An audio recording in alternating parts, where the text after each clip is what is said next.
All right. Good to go. All right, I think we're good to go. All right, let's call to order the joint review board meeting of Thursday, June 29th at 11 a.m. We take a roll call. I'm Cole Runge, Here.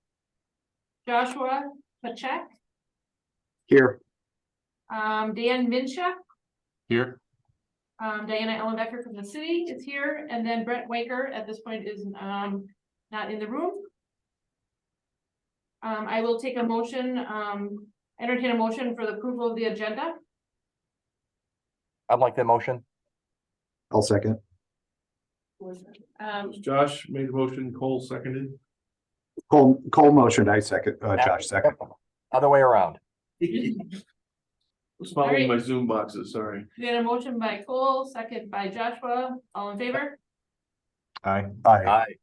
Passes. Moving on to the approval of the minutes from the September 15th, 2022 meeting. Take a motion. I'll make the motion. And Second. Dan and Josh. And any changes? If not, I'll take a motion to any discussion? Nope. Okay. Any approval there or Yep. what's that? Motion to approve, sorry. Any just what? Call the vote, yep. Say aye. Thank you. Okay. Well, Looking- Sorry, I was looking. That passes. I apologize for that. I know, when you don't do it all the That's right, time, reading it's something you gotta get better, right? Get into the flow, exactly. Okay, I will, we gotta move on to regular business. Consideration with possible action on the 2022 annual report of the tax increment finance districts for the city of Green Bay. So as Neil has just said, we just sent you an updated, packet. What was posted was the reports for TID 4 through 18. For some reason, the last 5 didn't make it to the packet. Not quite sure why. And then there's also an Excel spreadsheet that Neil just put up on the screen or can't put on the screen. Yep. I noticed when I got in the packet, it's a legal size document and only a portion of the page showed up in your packet. So Neil just sent them to you, so we have some updated information. I can jump right into the report. Any questions before I just jump into kind of give you some very high level information on each one of these TIDs? Nope. Okay. There is an Excel spreadsheet. I think that's just a little bit easier to work off of instead of the annual reports, but the details are in the reports. As you can see on the left, we talk about the TID number. We have the type of TID and then the name of the TID, the creation date, and the mandatory term date. And then you have the fund balance as it was at the beginning of the year of 2022, and then how it ended. If we can go right through on TID 4, very little activity. The only thing you're going to see is that there was a large expense of $1 million, and that was a allocation to TID 22 from this fund. So that brought the fund balance down. This one will close mandatory in 2025. Did you have anything to say on 4? Nope. Okay, we'll keep moving on. TID number 5. There we have a couple of active development payments and a couple of active development receivables. We had some large expenses that were pre-authorized in this TID. So we've met the expenditure period. We're just finishing out pre-approved expenses in this TID. Anything on 5? All right, we'll move on. Just a quick question on 5. So obviously it's not going to expire within 2 years. Do you anticipate retiring that at the mandatory date, or do you expect to be able to retire that before that date? I would expect this would be at the mandatory date. Neil and his. Yeah, I think we just get this be with the couple of the projects that are funding essentially will probably likely go through end of 24, which will probably final payments then in 25, I think so. Okay, great. Thank you. We'll move on to TID 10, which is the corner of Main and Mason, or that section. That one has had very little activity at this point. It does have a mandatory date of 30/31. However, there is some expectations of the sanitary and storm infrastructure project still to be done in this TID prior to the end of the expenditure period. This is kind of related to kind of be in conjunction, I think, with doing some work with TID 19 and trying to improve the overall kind of some of the flooding at that intersection at Main and Mason. So that's kind of the main expenditure we see for this, at least for the foreseeable future for that TID. So We'll move on to TID 12, which is our I-43 Industrial Park, has a mandatory close date of 2025. This, in this TID, we have some ongoing development agreements on payments, and then we also had a $2 million allocation to TID 22 out of this fund. Okay. And same question for 12 that I asked for 5. Obviously your mandatory date is just over 2 years. Do you anticipate extending that all the way out to the mandatory date, or do you expect being able to end that sooner than 2 years? I think what we're just kind of seeing right now, Cole, we were kind of hopefully the attempt was going to be to close the year too early with the revaluation and kind of the impacts that's had on our valuations and the TIDs. Right now, I think it's probably conservatively, we're going to need to say there's a chance we might be able to get it a year early, but I think we're probably going to have to look at the full life on that one. Okay.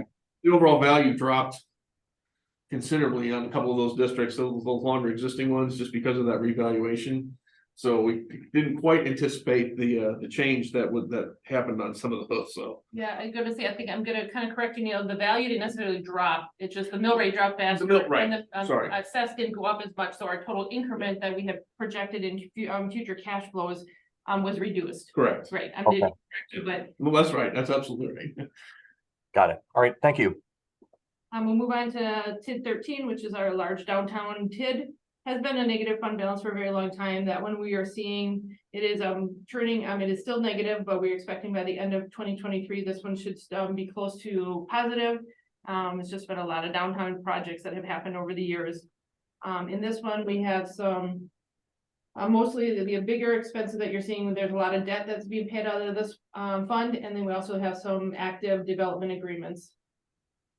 And I think just looking forward, obviously the WPS site is kind of the key project that's remaining in this area here. With the environmental cleanup that's going on out at that site, we don't have an immediate schedule on when something's going to happen out there.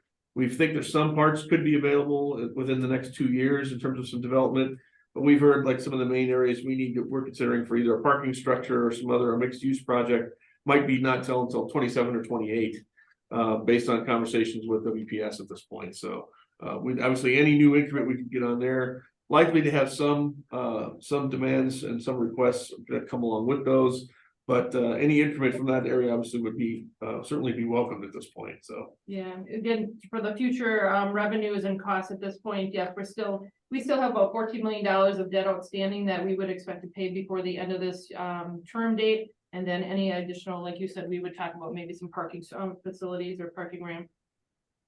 Moving on to TID 14, which is our rail yard district. That has a rather large negative fund balance. We just have had projects that have just been stalled and we haven't seen the increment come into this TID yet.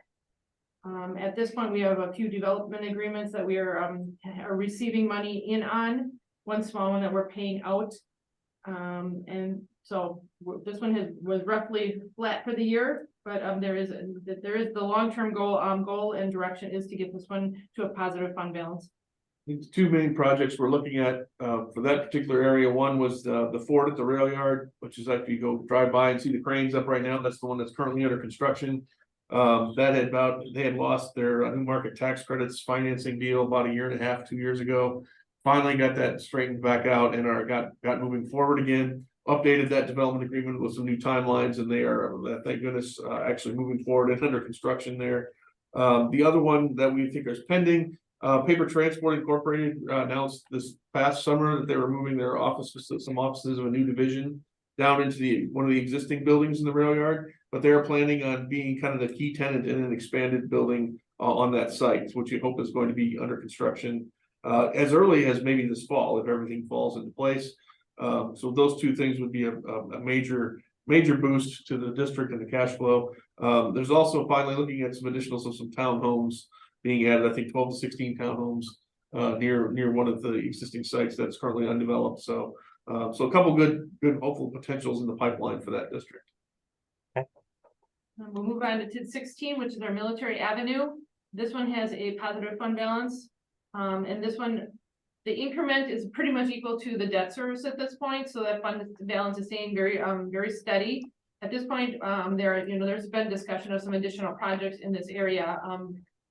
Not sure if there's anything in the works at this moment, something recently got canceled, but still looking that we would expect that we're gonna have some additional increment, in this TID. Yeah, the one project we'll be talking about for TID 18 actually was going into TID 16, but got shifted around due to a variety of reasons. Yes. So we'll talk about that in the next district. Yeah, so no active projects immediately right now, but hopefully we can see some redevelopment here in coming years, but nothing in the pipeline right now. TID 18, which is our University Avenue, it has a negative fund balance on that one. It is coming out of the hole. There was a large upfront grant on this project. But we are seeing within a year or so, this one will probably be turning positive. We have some additional or some development of grants, developers grants and pay-goes that are being paid out of this fund. But again, I would expect by end of 2023, this one would probably be even or start turning positive. Three major projects occurring on right now. Folks have been out this area, the Tunin Properties project on the actual former JBS Packerland site, which is where most of the expenses that Diana referred to occurred. It was related to that particular project. That developer essentially was in default and wasn't able to move forward. Tunin Properties stepped up and came in and just kind of picked up the ball and is running with it. I think there's gonna be about 230 units constructed, 8 to 12 units of building. If you go out there, it looks like the surface of the moon right now. They're moving a whole bunch of dirt and are actively under construction. So we're excited to see that one moving forward. The Gorman project is in this immediate same area. It's right on University Avenue, right in front of the Tunin project. That was just approved, development agreement was just approved at council this past Tuesday. So there'll be some assistance provided there, but again, another project that's going to contribute positively. And there's also General Vet Clinic is in this district, is expanding their business and kind of doubling their size of their clinic operations. So we're seeing some good activity in this district. All right, we'll move on to TID 19. That is our Easttown Mall. That one had a positive fund balance. We had one large upfront grant that was paid out for Easttown improvements.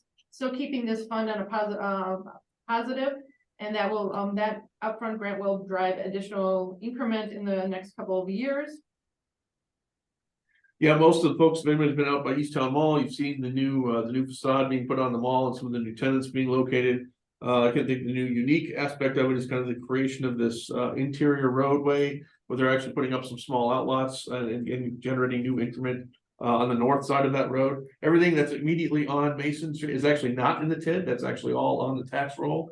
But anything north of that interior road is all new development. But hopefully going to see at least, I think there's 2 buildings have gone. One's done. I think one's in planning process, and we're hoping for at least 2 or 3 more. As that goes in, so kind of a nice opportunity to take up a big vacant parking lot and actually get some taxable increment on.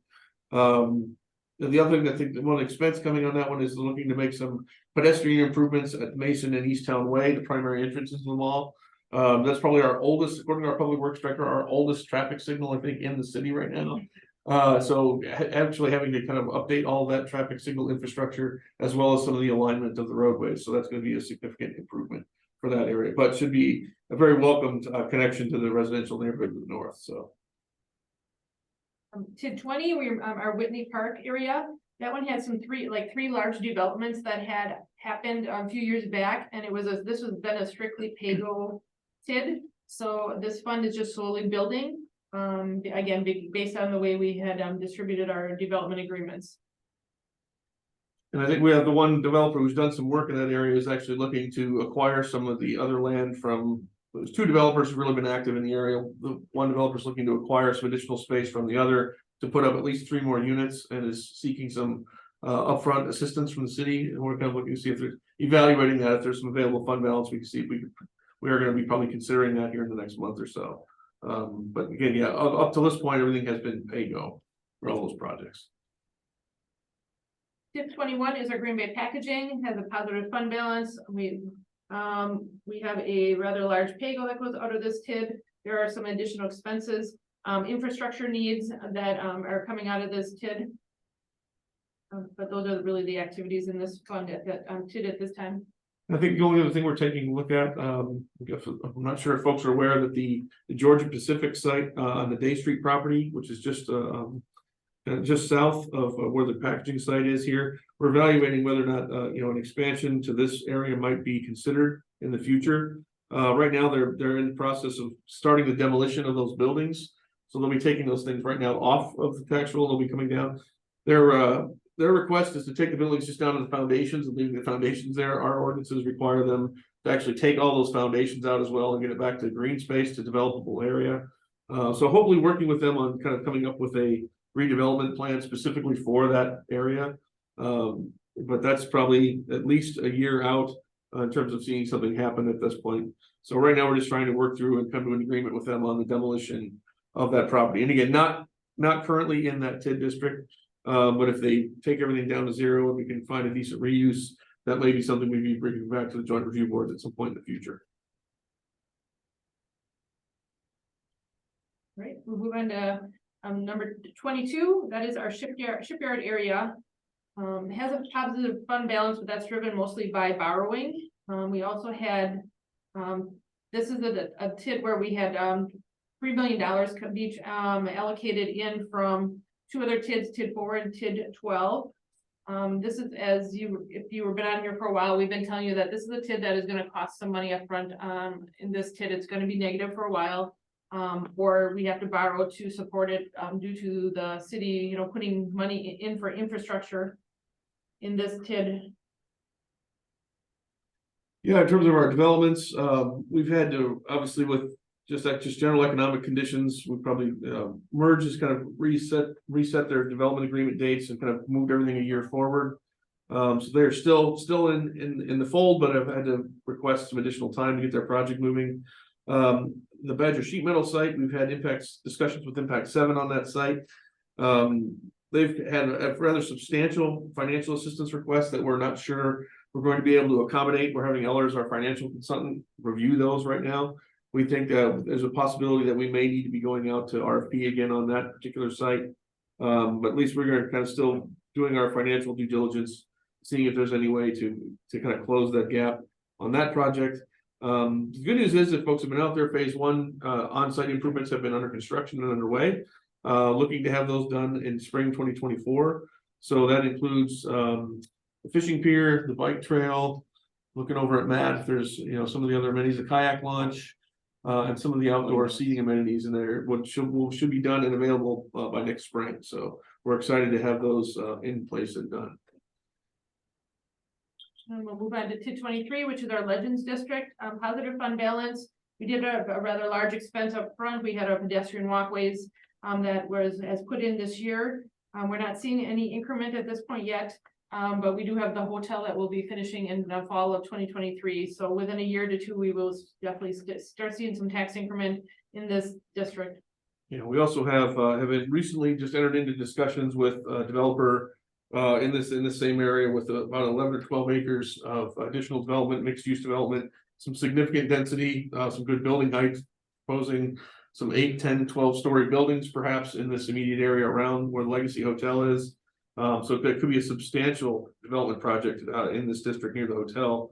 But we also see we've actually started some of the public improvements related to the street in this particular area to kind of meet the design standards to hopefully encourage some additional development. So yeah, again, the Legacy Hotel is under construction and it does appear that they will be there on schedule and will be able to open this fall.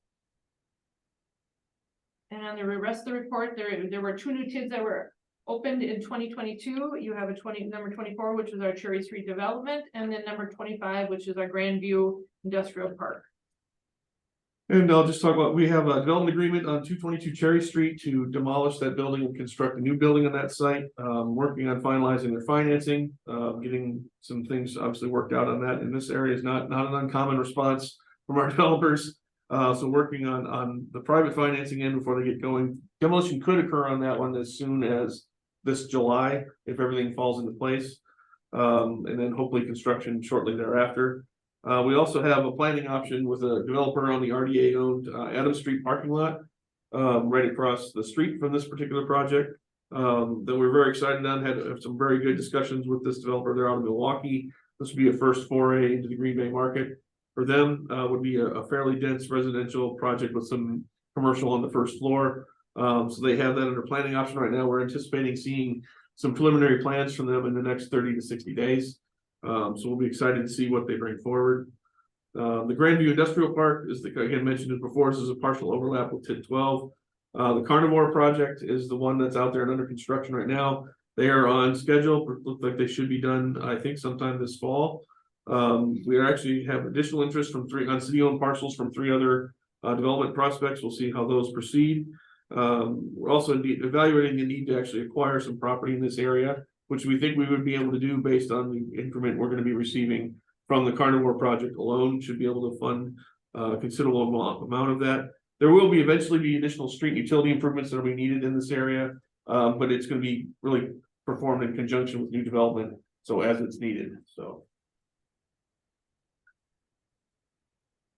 any questions on the financials for the 2022 for the TIDs?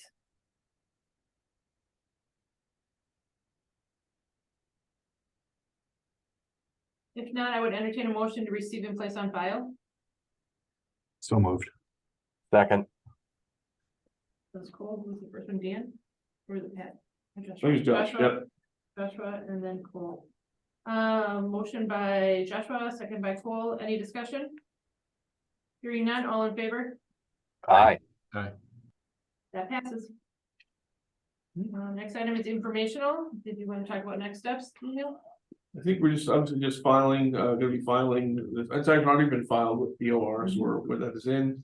Right now, there's one possible new district we may be coming back and approaching this group on, but there's a lot of details that would need to be worked out. Obviously, if that's gonna happen, it needs to happen fairly quickly, based on the TID creation requirements for the state, but again, primarily an industrial TID, if it's needed. So we'll certainly be keeping folks posted on that probably within July, if it's gonna be needed to have any sort of creation on that. So certainly stay tuned on that. We have a couple of other projects that we anticipate. I think we talked about 200 North Monroe in the past. We've talked about 1 Astor, the apartment building. Those we've talked about having creatives right now. They're just the schedule's not lending itself to those developments aren't ready to go for a variety of reasons, mostly financing. So we're not in a position we don't want to create the district and just lose years. So we're holding off on bringing those forward until we have a more solid project that's ready to go for those areas. I think that's really the main updates, unless anybody has any questions on any particular projects in any of the districts. I'd be happy to answer those. Well, Neil, real quick, where would that new TID be located? The one we're looking at, the industrial one, this would possibly be in the related to the coal piles, and then kind of between the coal piles and Georgia Pacific. And again, obviously deciding when the right time to do that is on Coley. Obviously, you guys are extremely familiar with what's going on with that one. So it's kind of really kind of coordinating probably with you guys really on how things proceed at Pulliam and deciding when the right time to maybe take a look at that one would be. Okay. The other thing that I was going to share is, I'm trying to open up the document, the 2022 TID limitation report, which the state allows you to be 12% of your equalized in TIDs. And I'm trying to get to the right page, but last item, we were well under 6% out of the 12% limit. So I just think that's worth sharing. So if we are looking to add a TID, we are definitely still have capacity. Okay. We are currently at 5.6% of our 12% capacity. Okay. Any other questions? Okay. At this point, we have no reason to set another date, and unless there is a new TID or some reason we would have to pull a JRB together. And we would we'll just certainly check schedules and coordinate on availability if and when one's needed. So Otherwise, I guess we're ready for adjournment. Move to adjourn. Second. All right, we had a motion by Joshua, a second by Dan. All in favor? Aye. It passes. Thank you all. thanks, everybody. Everyone, you. bye. Take care. Yep, you too. Bye.